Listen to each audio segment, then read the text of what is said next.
Quality என்னிடத்தில் இருந்தால் உலகத்தில் இருக்கக்கூடிய அத்தனை பெண்களையும் என்னை பிடிக்கணும். அல்லது how to I attract all the women in the world? கண்டிப்பாக ஒரு ஆண் கேட்கக்கூடிய மிகப்பெரிய கேள்வி இது.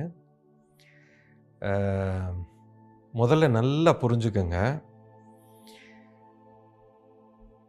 எல்லா பெண்களையும் நான் அட்ராக்ட் பண்ணணும் அப்படின்னு அந்த நோக்கத்தை வச்சு நீங்கள் என்ன செய்தாலும் அட்ராக்ட் ஆக மாட்டீங்க. இதுதான் முதல்ல புரிஞ்சுக்கணும். முதல்ல எல்லா பெண்களையும் நான் கவர்ந்து இழுக்கணும் அப்படிங்கிற அந்த நோக்கம் உள்ளே இருந்தாலே என்ன செய்தாலும் தப்பாக போய்டும். முதல்ல அந்த நோக்கமே தப்பு. அப்போது என்னை எல்லா பெண்களுக்கும் பிடிக்கணும், அவங்கள நான் அட்ராக்ட் பண்ணணும் அப்படின்னா உங்களுக்குள்ள ஒரு மிகப்பெரிய ஒரு தேவை ஒன்று வந்துருச்சு. இந்த தேவை உள்ளே வந்துருச்சுனாலே உள்ளுக்குள்ளே எப்போவுமே ஒரு பதட்டம் வந்துவிடும். இந்த பதட்டம் வந்துருச்சுன்னா இந்த பெண்ணை நான் கவரணும், இந்த பெண்ணை நான் கவர்றதுக்கு நான் என்ன செய்யணும் அப்படிங்கிறது தான் உள்ளே ஓடிக்கிட்டே இருக்கும். இதுதான் மிகப்பெரிய தடையாக அங்கே இருக்கிறது. நல்லா புரிஞ்சுக்கோங்க, என்னைக்கு உங்களுக்கு ஒரு பெண்ணிடத்தில் இருந்து எந்த ஒரு தேவையும் இல்லாமல் போகிறதோ, இந்த பெண்ணிடத்தில் இருந்து, இந்த பெண் சமூகத்தில் இருந்து எனக்கு எதுவுமே தேவையில்லை, ஆனால் இந்த பெண்கள் அத்தனை பேருக்கும் நான் என்ன கொடுக்க முடியும் அப்படிங்கிற உணர்வு, நல்லா புரிஞ்சுக்கணும், இந்த உணர்வு உங்களுக்குள்ளே எப்போ இருக்குதோ, என்னை சுற்றி இருக்கிற அத்தனை பெண்களுக்கும் நான் என்ன கொடுக்க முடியும் அப்படிங்கிற உணர்வு எனக்குள்ளே வந்துருச்சுன்னா, அந்த உணர்வோடு நீங்கள் என்ன செய்தாலும், என்ன பேசினாலும், எதை சொன்னாலும் அது அவங்கள அட்ராக்ட் பண்ணும். இதுதான் மிகப்பெரிய சக்தி. அதாவது இதுக்கு பேர் அன்புன்னு சொல்லுவோம். இந்த அன்புங்கிற வார்த்தைக்கு அர்த்தம் நிறைய பேருக்கு தெரியாது. 99.9% மக்களுக்கு இது தெரியாது. அன்பு அப்படின்னா பலவிதமான அர்த்தம் வச்சுருக்கோம். நம்ம லவ்வுக்கு பலவிதமான அடையாளம், motherly love, fatherly love, loverly love, friendly love அப்படின்லாம் சொல்கிறோம். பட்டு இதெல்லாமே லவ்னா இட்ஸ் ஓன்லி ஒன் திங், கொடுக்குற தன்மை. நான் என்ன கொடுக்க முடியும், இந்த பெண்ணுக்கு நான் என்ன கொடுக்க முடியும், ஸோ தட் அவங்களோட வாழ்க்கையை மேலே உயர்த்துறதுக்கு நான் என்ன ஒரு காரணமாக இருக்க முடியும். இதை சுருக்கமாக இன்னும் உங்களுக்கு புரிகிற மாதிரி சொல்லணுன்னா, பொறுப்பாக இருக்கணும். இந்த பொறுப்பு அப்படிங்கிற வார்த்தை ரொம்ப அற்புதமான வார்த்தை. இங்கிலீஷில் இதை ரெஸ்பான்சிபிலிட்டின்னு சொல்லுவோம். இந்த வார்த்தையை கொஞ்சம் கவனித்து பார்த்தீங்கன்னா, எபிலிட்டி டு ரெஸ்பாண்ட். அதாவது என்னுடைய எந்த ஒரு சூழ்நிலையிலும் நான் எப்படி அந்த சிச்சுவேஷனை கையாள்வதற்குண்டான திறன் என்னிடத்தில் இருக்க வேண்டும். அது குறிப்பாக ஒரு பெண்ணிடத்தில், ஒரு பெண் எப்படி வேணால் இருக்க முடியும்.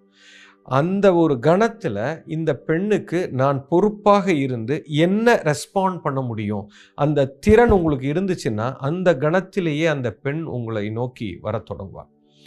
அதாவது சுருக்கமாக சொல்லணுன்னா, ஒரு ஆணுக்கு ஒரு பெண்ணிடத்தில் இருக்கக்கூடிய தேவையே இருக்கக்கூடாது. எந்த விதமான ஒரு விஷயத்தையும் அந்த பெண்ணிடத்தில் இருந்து நான் இழுக்கணும்னு நினைக்கக்கூடாது. அந்த பெண்ணிடத்தில் இருந்து நான் எதை எடுப்பது, இல்லை இந்த பெண்ணை எப்படி நான் பயன்படுத்துவது, how I going to use this girl, இந்த பெண்ணிடத்தில் நான் எப்படி பயன்படுத்துவது, ஒரு போகப் பொருளாக பார்க்குறோம். இது எல்லாமே இதுக்கு மிகப்பெரிய தடையாக இருக்கும். எப்போ எனக்குள்ள அந்த தேவை போய் இந்த பெண்ணுக்கு நான் என்ன கொடுக்க முடியும், ஒவ்வொரு கணமும் இந்த பெண்ணை மேலே உயர்த்துவதற்கு நான் என்ன செய்ய முடியுங்கிற உணர்வு உங்களுக்குள்ளே வந்துருச்சுன்னா, you will attract the whole world. அத்தனை பெண்களையும் உங்களை தேடி வரும். இப்போ தான் நீங்கள் இயல்பாக இருப்பீங்க. அந்த இயல்புங்கிறது தானாக வந்துவிடும். You will be very natural, you will be very friendly. Number 2. Number 3, அந்த பெண்ணு எப்படி இருக்கணும்னு நினைக்கிறாளோ அதை நீங்கள் அனுமதிப்பீங்க. ஏன்னா உங்களுக்கு அந்த தேவையே இல்லை. அவங்க எப்படி இருக்கிறாங்களோ அதை அப்படியே நீங்கள் பார்க்க ஆரம்பிப்பீங்க, அதை அனுமதிப்பீங்க, அதை அக்செப்ட் பண்ணுவீங்க, அதை ஆமோதிப்பீங்க. அதற்கு என்ன தேவையோ மேற்கொண்டு நீங்கள் செய்வீங்க. முக்கியமாக உண்மையாக இருப்பீங்க. அந்த இடத்துல பொய் இருக்காது. எப்போ ப்ரிட்டென்ஷன், பொய் உங்களுக்குள்ளே வந்துருச்சோ எந்த பெண்ணுக்கும் பிடிக்காது. ட்ரஸ்ட்டுங்கிறது போயிடும். ஸோ எப்போ நீங்கள் எந்த எதிர்பார்ப்பும் இல்லாமல் உங்களுக்குள்ள ஒரு உண்மையான அன்பு இருந்து உள்ளே வந்துருச்சு, இதுக்கு என்ன கொடுக்க முடியும் அப்படிங்கிற ஒரு உணர்வுக்குள்ளே வந்துட்டீங்க அப்படின்னாலே எல்லாத்துக்கும் உங்களை பிடிச்சி போயிடும்.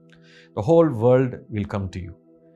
So this is the biggest secret. இது உணர்வுங்க, இது அறிவு இல்லை, இது ஒரு ட்ரிக் இல்லை. ஓஹோ, இந்த பெண்களெல்லாம் இப்படிலாம் கவரலாம் போல், குருஜி இப்படி சொல்லிட்டாரு, ஸோ நான் கொடுக்குற தன்மையில் இருக்கணும் மாதிரி நீங்கள் நடிச்சிங்கன்னா அதுதான் முதல் எதிரியாக போய்விடும். இதில் நீங்கள் வாயில் என்ன வார்த்தை பயன்படுத்துகிறீங்க அப்படிங்கிறது முக்கியம் இல்லை, உணர்வில் எப்படி இருக்கிறீங்க, உணர்வு தான் முக்கியம். அந்த உணர்வு அதிர்வாக மாறும். அந்த அதிர்வு அவங்கள போய் அவங்களோட உணர்வுல போய் கலந்து அவங்கள பிடிச்சி இழுக்கும். ஒரு காந்த சக்தி உங்களை சுற்றி ஒரு மேக்னெட்டிக் ஃபீல்டு கிரியேட் ஆகும். நீங்கள் பேசணுன்னே அவசியம் இல்லை, இந்த நிலையில் இருந்தாலே எல்லாத்தையும் பிடிச்சி இழுக்கும். You understand? கிருஷ்ணா அந்த காலத்தில் 16,000 பெண்களை திருமணம் செய்தார்னு புராணத்தில் இருக்குது. இது பொய் இல்லைங்க, உண்மை. அத்தனை பெண்களும் கிருஷ்ணாவை நோக்கி ஏன் சென்றார்கள் என்று சொன்னால் அவரிடத்தில் இருந்த அளவு கடந்த அன்பு. 16,000 பெண்களை திருமணம் செய்வதுங்கிறது இயற்கையில் இல்லாத ஒரு விஷயம். அப்படி இருக்க முடியும்னா ஒன்லி எந்த மனிதன் கொடுக்கிற தன்மையில் இருக்கிறாரோ அவரால் அப்படி இருக்க முடியும். ஆனால் ஏதோ ஒரு பெண்ணை பயன்படுத்தணும்னு நினைக்கிறவனால் அப்படி இருக்க முடியாது. So that is a very rare quality, it's a very beautiful quality. அந்த தன்மை உங்களுக்குள்ளே வந்துருச்சுன்னா யூ பிகம் அ கிருஷ்ணா. அத்தனை பெண்களும் உங்களை தேடி வரும். புரிஞ்சிருக்கும்னு நினைக்கிறேன்.